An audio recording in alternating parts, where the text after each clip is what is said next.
তানজিম সরোয়ার নির্জন দেশের স্বার্থে যৌথ অভিযানে মৃত্যুবরণ করেছে। আপনারা সকলে ওনার জন্য দোয়া করবেন। আর ওনার কাছে যদি কেউ দেনা পাওনা থাকেন তাহলে অবশ্যই আমাকে অবগত করবেন।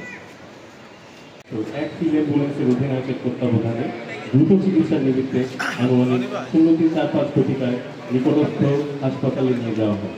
হাসপাতালের কর্তব্যরত চিকিৎসক অতিরিক্ত রক্তক্ষরণের কারণে লেফটেন্যান্ট তানজিমকে মৃত ঘোষণা করে। পরবর্তীতে তাকে অ্যাম্বুলেন্স যোগে সিএমএইচ রামতে স্থানান্তর করা হয় এবং কর্তব্যরত চিকিৎসক দল বিভিন্ন পরীক্ষা নিরীক্ষা শেষে আজ 24 সেপ্টেম্বর 2024 তারিখ 0.45 কোটি টাকায় মৃত বলে ঘোষণা করে। ইন্না লিল্লাহি ওয়া ইন্না ইলাইহি রাজিউন। মৃত্যুকালে তার বয়স হয়েছিল 22 বছর 11 মাস 23 দিন। মৃত্যুকালে তিনি এক বোন, পিতামাতা এবং অসংখ্য গৌরবগাথী রেখে যান। তিনি চাকরির প্রারম্ভ থেকে অত্যন্ত সততা, নিষ্ঠা ও দক্ষতার সাথে তার উপর অর্পিত দায়িত্ব ও কর্তব্য পালন করে আসছিলেন। তিনি অত্যন্ত সৎ ও ধার্মিক ছিলেন। আমরা তার বিদেহী আত্মার মাগফিরাত কামনা করছি। মরহুমের নিকট কোনো দেনা পাওনা থাকলে তার নিজ ইউনিটের অধিনায়ক 39 এসটি ব্যাটালিয়নের সাথে যোগাযোগ করার জন্য বিনীত অনুরোধ জানাচ্ছি। তোমাদের জানিয়ে দেবে কি মানসিক করতে এই মৃত্যুটা যদি শহীদের মৃত্যু হয় তা সবচেয়ে ভালো। আমরা আশা করি এবং দোয়া করি আমাদের সবচেয়ে প্রিয় সহকর্মী লেফটেন্যান্ট তানজিম সরোয়ার নির্জন স্যার শহীদের মর্যাদা পাবে এবং একটু দোয়া করি আমরা সকলে মিলে আমি এবং আমরাও যাতে দেশের জন্য জাতির জন্য কিছু করতে পারি এটা প্রত্যেকের অন্তরে যেন থাকে। আল্লাহ যেন আমাদেরকে কবুল করেন, প্রত্যেকে আমাদের শাহাদাতের মর্যাদা দান করেন আমি। জানাজার নিয়ম বলে দিচ্ছি। জানাজার নামাজ ফরজে কিফায়া 4 তাকবীরের সাথে আদায় করবো। ইমামের পিছনে আল্লাহু আকবার বলে শুরু করবো। প্রথমে সানা পড়বো,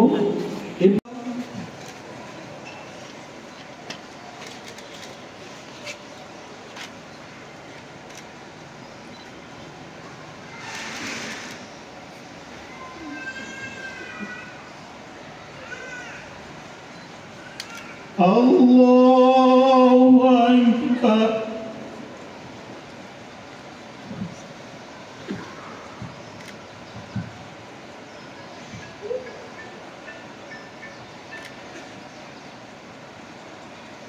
Allahu Akbar.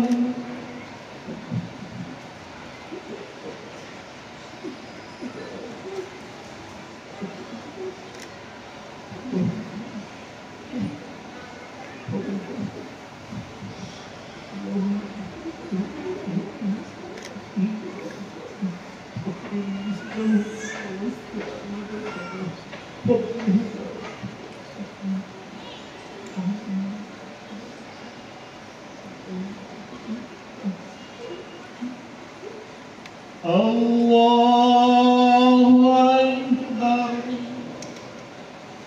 Assalamu alaikum wa rahmatullah. Assalamu alaikum wa rahmatullah.